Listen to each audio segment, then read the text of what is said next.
ಎಲ್ಲರಿಗೂ ನಮಸ್ಕಾರ ಸ್ನೇಹಿತರೆ. ಪ್ರಸ್ತುತ 2025ರ ಕಾರ್ತಿಕ ಮಾಸ ನಡೆಯುತ್ತಿದೆ. ಈ ಮಾಸಕ್ಕೆ ಹಿಂದೂ ಧರ್ಮದಲ್ಲಿ ವಿಶೇಷವಾದ ಸ್ಥಾನವನ್ನು ನೀಡಲಾಗಿದೆ. ಕಾರ್ತಿಕ ಮಾಸವು ವಿಷ್ಣು ದೇವನಿಗೆ ಸಮರ್ಪಿತವಾದ ಮಾಸವಾಗಿದ್ದು, ಈ ಮಾಸದಲ್ಲಿ ವಿಷ್ಣುವಿನ ಆರಾಧನೆಯನ್ನ ಮಾಡುವ ಸಂಪ್ರದಾಯವಿದೆ.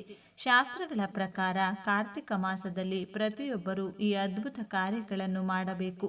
ಈ ಕಾರ್ಯಗಳನ್ನು ನಿರ್ವಹಿಸುವುದರಿಂದ ಲಕ್ಷ್ಮಿ ಮತ್ತು ವಿಷ್ಣು ದೇವಿಯ ವಿಶೇಷ ಆಶೀರ್ವಾದ ಸಿಗುತ್ತದೆ. 2025ರ ಕಾರ್ತಿಕ ಮಾಸದ ಅವಧಿಯಲ್ಲಿ ನಾವು ಯಾವೆಲ್ಲ ಕೆಲಸಗಳನ್ನು ಮಾಡಬೇಕು ಎಂಬುದನ್ನು ತಿಳಿದುಕೊಳ್ಳೋಣ. ಇನ್ನು ಈ ದಿನ ಈ ಮರದ ಬೇರನ್ನ ಮನೆಯ ಬಾಗಿಲಿಗೆ ಕಟ್ಟಿದ್ರೆ ಸರ್ವ ದೇವತೆಗಳ ರಕ್ಷಣೆ ಮನೆಗೆ ಸಿಗುತ್ತದೆ. ಈ ಬೇರಿನ ಕೆಳಗೆ ಕುಟುಂಬದವರು ದಿನವೂ ಓಡಾಡಿದ್ರೆ ಕಷ್ಟಗಳೆಲ್ಲ ಮಂಜಿನಂತೆ ಕರಗಿ ಹೋಗುತ್ತದೆ. ಜೀವನದಲ್ಲಿನ ಎಲ್ಲ ವಿಧವಾದ ಸಮಸ್ಯೆಗಳು ದೂರವಾಗಲು, ಹಣದ ಏಳಿಗೆ, ನೆಮ್ಮದಿಯನ್ನ ಪಡೆಯಲು ಬಾಗಿಲಿಗೆ ಯಾವ ಬೇರನ್ನ ಕಟ್ಟಬೇಕು, ಯಾವ ವಸ್ತುವನ್ನ ಮಣ್ಣಿನಲ್ಲಿ ಊತಿಟ್ರೆ ಶುಕ್ರನ ಬಲ ಹೆಚ್ಚಾಗಿ ಧನಾಕರ್ಷಣೆಯಾಗುತ್ತದೆ ಎಂದು ಇವತ್ತಿನ ಈ ವಿಡಿಯೋದಲ್ಲಿ ಸಂಪೂರ್ಣವಾಗಿ ತಿಳಿಸಿಕೊಡ್ತೀವಿ. ಬನ್ನಿ. ಅದಕ್ಕೂ ಮುಂಚೆ ನೀವಿನ್ನು ಚಾನಲ್ಗೆ ಸಬ್ಸ್ಕ್ರೈಬ್ ಆಗಿಲ್ಲ ಅಂದರೆ ಈಗಲೇ ಸಬ್ಸ್ಕ್ರೈಬ್ ಆಗಿ, ಹಾಗೆ ವಿಡಿಯೋಗೆ ಲೈಕ್ ಮಾಡಿ, ವಿಡಿಯೋ ಸ್ಕಿಪ್ ಮಾಡದೆ ಕೊನೆ ತನಕ ನೋಡಿ. ಎಲ್ಲರೂ ಭಕ್ತಿಯಿಂದ ಓಂ ಶ್ರೀ ಮಹಾಲಕ್ಷ್ಮಿ ನಮಃ ಅಂತ ಕಮೆಂಟ್ ಮಾಡಿ. ಕಾರ್ತಿಕ ಮಾಸದ ಮುಂಜಾನೆ ಬೇಗ ಏಳಬೇಕು, ಅಂದರೆ ಬ್ರಹ್ಮ ಮುಹೂರ್ತದಲ್ಲಿ ಏಳಬೇಕು. ಎದ್ದು ಮೊದಲು ಸ್ನಾನ ಮಾಡಿ ಶುದ್ಧರಾಗಬೇಕು. ಬಳಿಕ ದಾಮೋದರ ಅಷ್ಟಕವನ್ನು ಶ್ರದ್ಧೆಯಿಂದ ಪಠಿಸಬೇಕು. ಇದಲ್ಲದೆ ನೀವು ಈ ಸಮಯದಲ್ಲಿ ವಿಷ್ಣು ನಾಮಗಳನ್ನು, ಅಂದರೆ ವಿಷ್ಣುವಿನ ಹೆಸರುಗಳನ್ನು ಪಠಿಸಬೇಕು. ತುಳಸಿ ಗಿಡವನ್ನು ಪೂಜಿಸಿ 4 ಬಾರಿ ತುಳಸಿ ಗಿಡಕ್ಕೆ ಪ್ರದಕ್ಷಿಣೆಯನ್ನು ಮಾಡಬೇಕು. ಕಾರ್ತಿಕ ಮಾಸದ ಸಮಯದಲ್ಲಿ ವಿಷ್ಣು ದೇವರನ್ನ ಪೂಜಿಸಿ ಆತನ ಮುಂದೆ ದೀಪವನ್ನ ಹಚ್ಚಿಡಬೇಕು. ಇದರ ನಂತರ ತುಳಸಿ ಗಿಡಕ್ಕೆ ಆರತಿಯನ್ನ ಮಾಡಬೇಕು.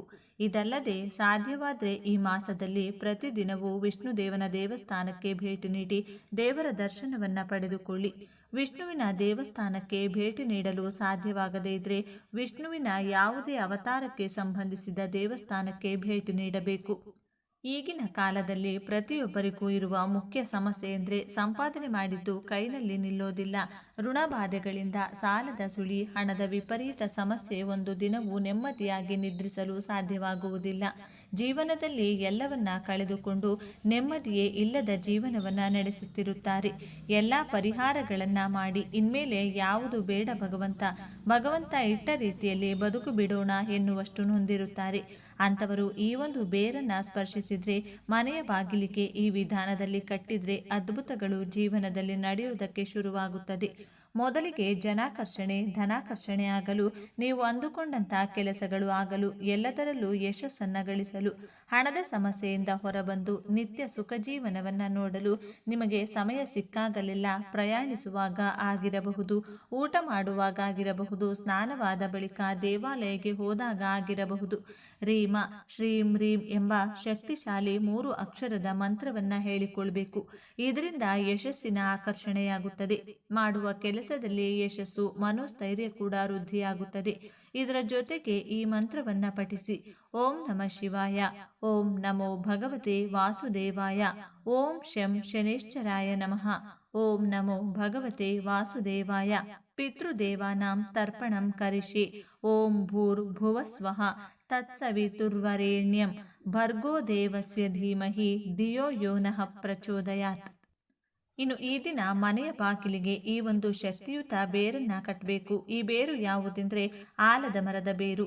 ಈ ಬೇರನ್ನ ಈ ದಿನ ಮನೆಗೆ ತಂದು ಒಂದು ಸಲ ಹಾಲಿನಲ್ಲಿ, ಮತ್ತೊಂದು ಸಲ ಶುದ್ಧ ಜಲದಿಂದ ತೊಳೆದು, ನಂತರ ಹಳದಿ ಕೆಂಪು ದಾರದಲ್ಲಿ ಕಟ್ಟಿ, ಬಿಳಿ ಅಥವಾ ಹಳದಿ ವಸ್ತ್ರದಲ್ಲಿ ಈ ಬೇರನ್ನ ಕಟ್ಟಿ ದೇವರ ಕೋಣೆಯಲ್ಲಿಟ್ಟು ಪೂಜಿಸಬೇಕು. ಮನೆಯ ಎಲ್ಲ ಕಷ್ಟಗಳು ನಿವಾರಣೆಯಾಗಿ ಉತ್ತಮೋತ್ತಮ ಫಲಗಳು ಪ್ರಾಪ್ತಿಯಾಗಲಿ.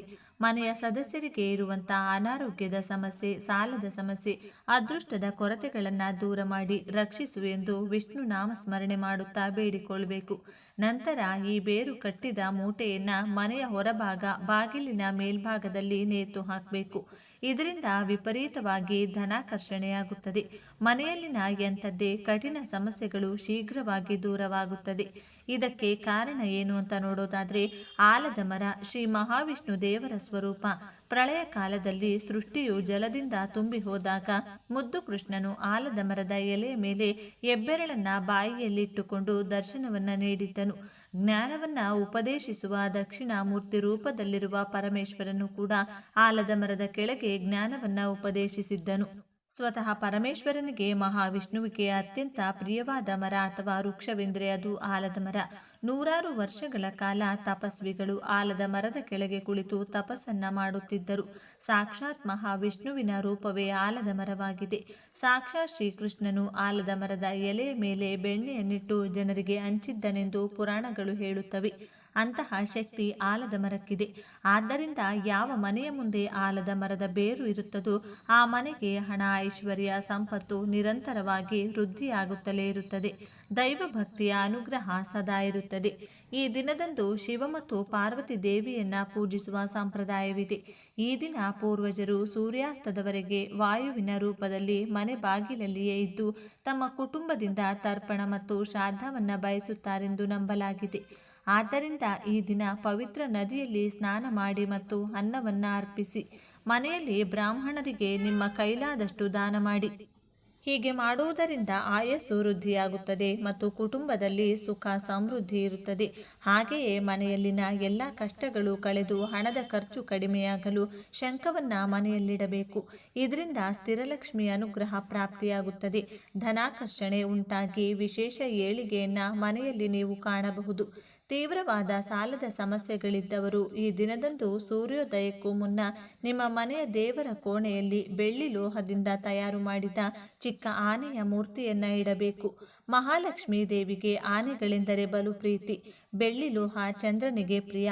ಚಂದ್ರನಿಗೆ ಅಧಿಷ್ಠಾನ ದೇವತೆ ಶ್ರೀ ಮಹಾಲಕ್ಷ್ಮಿ ದೇವಿ. ಬೆಳ್ಳಿ ಆನೆಯ ವಿಗ್ರಹವನ್ನ ಮನೆಯಲ್ಲಿಟ್ಟು ಪೂಜಿಸುತ್ತಾ ಬಂದರೆ ಲಕ್ಷ್ಮೀ ಚಂದ್ರರ ಅನುಗ್ರಹದಿಂದ ಸಾಲಗಳು ಹಂತ ಹಂತವಾಗಿ ತೀರಿ ಹೋಗುತ್ತದೆ. ಜ್ಯೋತಿಷ್ಯ ಶಾಸ್ತ್ರದ ಪ್ರಕಾರ ಈ ದಿನದಂದು ದಾನ ಮಾಡುವುದು ತುಂಬಾ ಪ್ರಯೋಜನಕಾರಿ ಎಂದು ಪರಿಗಣಿಸಲಾಗಿದೆ. ಈ ದಿನದಂದು ಬಡವರಿಗೆ ಆಹಾರವನ್ನ ದಾನ ಮಾಡುವುದರಿಂದ ಜೀವನದಲ್ಲಿ ಸಂತೋಷ ಮತ್ತು ಸಮೃದ್ಧಿ ಉಂಟಾಗುತ್ತದೆಂದು ನಂಬಲಾಗಿದೆ. ಕೆಲಸದಲ್ಲಿ ಬರುವ ಅಡೆತಡೆಗಳಿಂದ ಮುಕ್ತಿ ಸಿಗುತ್ತದೆ. ಇದಲ್ಲದೆ ಈ ದಿನ ಇರುವೆಗಳಿಗೆ ಸಕ್ಕರೆಯನ್ನು ಆಹಾರವಾಗಿ ನೀಡಿದರೆ ಲಕ್ಷ್ಮೀ ದೇವಿಯು ಪ್ರಸನ್ನಳಾಗುತ್ತಾಳೆ. ಇನ್ನು ಈ ದಿನ ಒಂದು ಚಿಕ್ಕ ಪಾತ್ರೆ ಅಥವಾ ಬಟ್ಟಲಿನಲ್ಲಿ ಜೇನುತುಪ್ಪವನ್ನು ತುಂಬಿಸಿ ಆ ಬಟ್ಟಲನ್ನು ಯಾರೂ ಓಡಾಡದೇ ಇರುವಂತಹ ನಿರ್ಜನ ಪ್ರದೇಶದಲ್ಲಿ ಚಿಕ್ಕದಾಗಿ ಗುಂಡಿ ತೆಗೆದು ಅದರೊಳಗೆ ಮುಚ್ಚಿ ಮನೆಗೆ ಬರಬೇಕು. ಜೇನುತುಪ್ಪವು ಶುಕ್ರನಿಗೆ ಪ್ರಿಯವಾದದ್ದು. ಈ ಕೆಲಸ ಮಾಡೋದ್ರಿಂದ ಶುಕ್ರನ ಬಲ ಹೆಚ್ಚಾಗುತ್ತದೆ. ಜೇನುತುಪ್ಪದ ಬಟ್ಟಲನ್ನು ಎಲ್ಲಾದರೂ ಊತಿಡಲು ಸಾಧ್ಯವಾಗದಿದ್ದರೆ ದೈವ ವೃಕ್ಷಗಳ ಕೆಳಗೆ ಇರುವೆಗಳಿಗೆ ಆಹಾರವಾಗಿ ಹಾಕುತ್ತಾ ಬರಬೇಕು. ಇದರಿಂದಲೂ ಶುಕ್ರನ ಅನುಗ್ರಹ ಪ್ರಾಪ್ತಿಯಾಗುತ್ತದೆ. ಹಣದ ಎಲ್ಲ ಸಮಸ್ಯೆ, ಸಾಲದ ಎಲ್ಲ ಕಷ್ಟಗಳು ಶೀಘ್ರವಾಗಿ ದೂರವಾಗಿ ಸುಖ ನೆಮ್ಮದಿಯ ಜೀವನವನ್ನು ನೀವು ನೋಡಬಹುದು.